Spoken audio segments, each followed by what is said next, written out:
ओम त्र्यंबकं यजामहे सुगंधिं पुष्टिवर्धनम् उर्वारुकमेव बंधना मृत्युमोक्षे यमामृता. श्री शिवाय नमस्तुभ्यं. हर हर महादेव. नमस्कार मैत्रिणींनो. बघा, उद्या आहे शुक्रवार. शुक्रवारी आले आहे अमावस्या. दर्श वेळ अमावस्या. अमावस्येच्या दिवशी कोणताही एक उपाय सर्व दोषापासून तुमची मुक्ती करेल. मैत्रिणींनो, प्रत्येक मराठी महिन्याची महिना अखेर ही अमावस्या म्हणून ओळखली जाते. चंद्र देखील या दिवशी गैरहजर असल्यामुळे या दिवशी रात्री सगळीकडे काळोखा पसरलेला असतो. बाकी या दिवसाला अशुभ मानण्याची अजिबात गरज नाही. अमावस्येच्या दिवशी नदीतीरी स्नान, तसेच दान धर्म, जप तप, पितरांची पूजा इत्यादी गोष्टी करणं महत्त्वाचं मानलं जातं. आणि म्हणूनच या दिवशी तुम्हाला दररोजपेक्षा अर्धा तास लवकर उठायचं आहे, जेणेकरून आपली दररोजची कामं आणि अमावस्येचे उपाय दोन्ही गोष्टींची वेळ आपल्याला योग्य पद्धतीने साधता येईल. घर आणि अंगण सर्व काही स्वच्छ करून घ्यावं. कचऱ्याची योग्य ती विल्हेवाट लावावी. घराचा मुख्य दरवाजा आणि उंबरठा 2 वेगवेगळ्या कपड्याने स्वच्छ पुसून घ्यावं. दाराबाहेर केर कचरा किंवा पसारा असेल तर तो काढून टाकावा. त्यानंतर अंघोळ करावी. रांगोळीमध्ये थोडंसं पीठ मिसळून रांगोळी काढून घ्यावी. अमावस्येला रांगोळीमध्ये पीठ मिसळून रांगोळी काढण्याला अनन्यसाधारण महत्त्व आहे. दारावर हळदीचे एक स्वस्तिक काढावं. त्यानंतर सूर्य उगवतो त्यावेळी सूर्याला तांब्याच्या भांड्यातून अर्घ्य द्यावे. ओम सूर्यदेवाय नमः किंवा ओम गृहिणी सूर्यदेवाय नमः या मंत्राचा 11 वेळा जप करत अर्घ्य द्यावे. तर शुक्रवारी अमावस्या आली आहे. अमावस्येच्या दिवशी विशेष करून देवघरातील देवांना हळद आणि लिंबाची पेस्ट किंवा उटणं लावून अंघोळ घालावी. शिवलिंग असेल तर त्याच्यावर अष्टगंध किंवा चंदनाचा लेप लावावा. सर्व दोष यामुळे नष्ट होतात. स्वयंपाकघरातील गॅस शेगडी, ओटा, स्वयंपाक यानंतर नीट स्वच्छ करा व पाणी ज्यामध्ये ठेवता ती भांडी स्वच्छ तुम्हाला या दिवशी स्वच्छ करून घ्यायची आहेत. पिण्याच्या पाण्याच्या भांड्याजवळ एक पंती व 7 तांदूळ आपल्याला ठेवायचे आहेत. तर पंती लावून घ्यायची. त्या दिव्याच्या वातीचं तोंड दक्षिणेला येईल अशा पद्धतीने पिण्याच्या पाण्याच्या भांड्याजवळ ठेवायचं आणि एक छोटासा प्लेट किंवा वाटीमध्ये तुम्हाला 7 अखंड तांदूळ ठेवायचे आहेत. याला हळद कुंकू वगैरे काहीच व्हायचं नाही. सकाळी तुमचा स्वयंपाक चालू असतो तेव्हा घ्यायचा. एका शेगडीवर तुम्ही शिजवल्यावर 1 वाटीभर भात होईल एवढा तांदळाचा भात शिजवून ठेवायचा. आणि मग सकाळी सकाळी गडबड राहत असेल तर सकाळी स्वयंपाक वगैरे झाल्यानंतर तुमची गॅस शेगडी स्वच्छ झाली की मग हा भात थोडासा थंड झाला की कोमट झाला की तुम्ही काय करायचं आहे, एका पेपरवर किंवा पत्रावळीवर तो भात असा गोलाकार पद्धतीने ठेवायचा की हवं तर एखाद्या वाटीत भरा आणि मग ती वाटी त्या पत्रावळीवर द्रोणावर पालती करा, जेणेकरून गोलाकार अशी त्याची मूद तयार होईल. थोडंसं 1-2 चमचे दही टाकायचं आणि हा दही भात तसेच 1 ग्लासभर पाणी तुम्हाला एकतर तुमच्या पितरांच्या फोटोसमोर मग दक्षिण दिशेला तोंड करून पितरांच्या नावाने बाहेर ठेवायचं आहे, जेणेकरून बाहेर आलेले पशु पक्षी कावळे असतात ते खाऊन जातात. तुमचे पुण्यफळ 1000 पटीने प्राप्त होते. बघा, अमावस्येला एक वेळ देवकार्य मागे राहिलं तरी चालेल, पण पहिलं मानपान पित्रांना द्यावा. या दिवशी आपण पित्रांचा आशीर्वाद मिळवण्यासाठी म्हणून पितृ अष्टक किंवा गीतेतला एखादा अध्याय वाचू शकतो. हरिपाठ देखील म्हणू शकतो किंवा मोबाईलवर ऐकला तरीही चालेल. घरातील नकारात्मकता जावी म्हणून पेटत्या गौरीवर थोडंसं तूप किंवा तांदूळ तसेच थोडासा गूळ टाकून त्याची धुरी घरभर फिरवावी. किंवा हे जमणार नसेल तर निदान एका पंतीमध्ये थोडेसे तांदूळ व त्यावर कापूर प्रज्वलित करून तो धूर तुम्हाला घरभर फिरवायचा आहे. सायंकाळी घराबाहेर म्हणजेच आपल्या मुख्य दरवाजाच्या बाहेर आणि तुळशीमध्ये एक दिवा आपल्याला लावायचा आहे. देवघरात सुद्धा दिवाबत्ती करून पिण्याचे पाणी साठवलेल्या भांड्यापाशी आपण सकाळी जे तांदूळ ठेवले होते 7 तांदूळ ते शिवलिंगावर आपल्याला संध्याकाळी दिवाबत्तीच्या वेळेस वाहून द्यायचे आहेत आणि महामृत्युंजय मंत्राचा एक पाठ करायचा आहे. आता काहींच्या घरी शिवलिंग नसेल तर त्यांनी तांदूळ ते जवळच्या एखाद्या मंदिरात घेऊन गेलं तरी सुद्धा, तिथे वाहून दिलं तरी सुद्धा चालेल. मग तिथेच तुम्ही महामृत्युंजय मंत्र म्हणू शकता. यामुळे पितरांच्या आत्म्याला शांती मिळते. घरातील विघ्न पीडा सुद्धा टळतात. अमावस्येच्या दिवशी संध्याकाळी सूर्य मावळला की त्यावेळेस काय करायचं, एक पाण्याचा नारळ घेऊन तो मुख्य दाराबाहेर येऊन उभे राहायचं व नारळाची शेंडी दरवाजाकडे दिसेल अशा पद्धतीने करायची.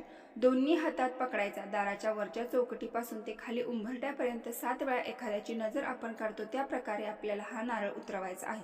नंतर उंबरठ्यामध्ये तो नारळ फोडून बाहेर मुंग्या किंवा छोटे कीटक येतात अशा ठिकाणी तुम्ही तो नारळ टाकून देऊ शकता. 4 रस्ते जिथे एकत्र मिसळतात तिथे तुम्ही टाकून देऊ शकतात. बाकी काही ठिकाणी तुमच्याकडे नसतील, म्हणजे नाही शक्य होत, तर हा नारळ बाहेर वगैरे टाकणार तर तुम्ही तो नारळ कचऱ्यामध्ये टाकून द्यायचा आहे. त्याचा प्रसाद वगैरे अजिबात घरामध्ये खायचा नाही.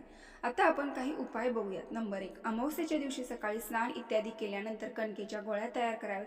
गोळ्या तयार करताना देवाचे नाव घेतले पाहिजे. त्यानंतर जवळच्या एखाद्या तलावात किंवा नदीत जाऊन तयार केलेल्या कणकेच्या गोळ्या मासोळ्यांना खाऊ घाला. हा उपाय केल्याने तुमच्या जीवनातील बऱ्याच अडचणी दूर होऊ शकतात. या उपायाने बऱ्याच लोकांना अनुभव आलेला आहे. 2. या दिवशी काळ्या मुंग्यांना साखर मिसळलेली कणिक खाऊ घाला. असे केल्याने तुमचे सर्व पापापासून मुक्ती मिळेल आणि पुण्यकर्म उदय होते. हेच पुण्यकर्म तुमची मनोकामना पूर्ण करण्यास मदत करतील. 3. या दिवशी कालसर्पदोषाचे निवारण करण्यासाठी सकाळी स्नानादी करून चांदीचे निर्मित नागनागिनीची पूजा केली पाहिजे आणि पांढऱ्या फुलासोबत याला वाहत्या पाण्यात प्रवाहित करून द्या. कालसर्पदोषापासून मुक्ती मिळवण्यास सर्वात अचूक उपाय आणि महत्त्वपूर्ण उपाय आहे. 4. अमावस्येच्या दिवशी रात्री 5 लाल फुले आणि 5 जळत असलेली दिवे वाहत्या नदीच्या पाण्यात सोडल्याने धनप्राप्तीचे प्रबळ योग बनतात. 5. अमावस्येच्या रात्री जर तुम्ही काळ्या कुत्र्याला तेल लावलेली पोळी खाऊ घातली आणि ती पोळी कुत्र्याने खाल्ली तर या उपायामुळे तुमचे सर्व शत्रू शांत होणे सुरू होईल. 6. अमावस्येच्या दिवशी संध्याकाळी नारळ कापूर जाळणे. संध्याकाळी नारळ फोडून त्यावर कापूर ठेवून पेटवा. जळताना जो धूर निघतो तो घरातील नकारात्मक कंपन नष्ट करतो.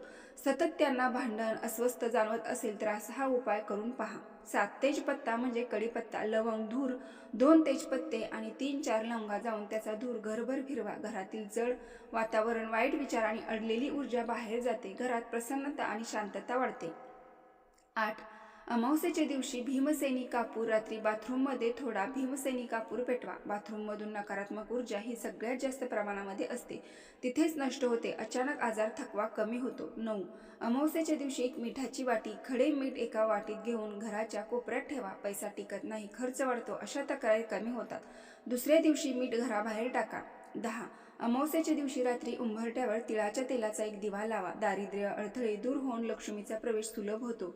दिवा शांत मनाने लावणे खूप महत्त्वाचे असते. 11. मनामध्ये भीती असेल, वाईट विचार येत असतील तर मनशांतीसाठी संध्याकाळी झोपण्याआधी कापूर पेटवून 1 मिनिट त्याकडे पहा. वाईट स्वप्न, भीती, बेचैनी कमी होते. मन शांत होऊन झोप सुधारते. 12. अमावस्येचा मंत्र. अमावस्येच्या रात्री शांत बसून फक्त ओम नमः शिवाय या मंत्राचा फक्त 108 वेळा जप करा. अडलेली कामे गतीने पूर्ण होऊ लागतात. मनाची शक्ती वाढते. नकारात्मक विचार दूर होऊ लागतात. अमावस्येचा हा एक दिवस दुर्लक्ष करू नका, कारण हाच दिवस पुढच्या महिन्याची दिशा ठरवतो. 13. अमावस्येच्या रात्री एका तांब्याच्या भांड्यात पाणी भरून त्यामध्ये एक छोटासा दिवा सोडा. घरातील अडलेली असतील कामे, ती ऊर्जा शांत होते. मानसिक ताण, अस्वस्थता हळूहळू कमी होते. 14. अमावस्येच्या दिवशी काळे तीळ दान करण्याला विशेष महत्त्व आहे. सकाळी आपल्या उजव्या हातामध्ये काळे तीळ घेऊन घराबाहेर किंवा मंदिरात दान करा. शनी राहू दोषाचा प्रभाव कमी होतो. अडथळे, विलंब दूर होण्यास मदत होते. 15. अमावस्येच्या दिवशी उशीखाली मीठ. झोपण्याआधी थोडं खडे मीठ कागदात बांधून उशीखाली ठेवा. वाईट स्वप्न, भीती, अस्वस्थता, झोप कमी होते.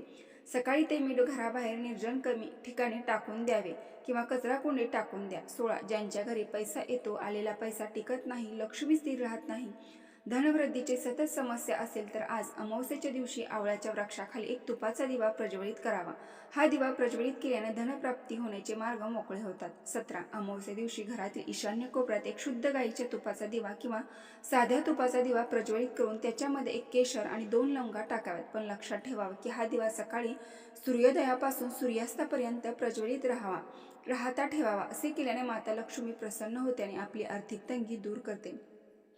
मैत्रिणींनो, व्हिडिओ पूर्ण माहिती आवडली असेल तर आपल्या चॅनलला एक लाईक करून कमेंट बॉक्समध्ये हर हर महादेव नक्की टाईप करा. ओम नमः शिवाय. हर हर महादेव. धन्यवाद.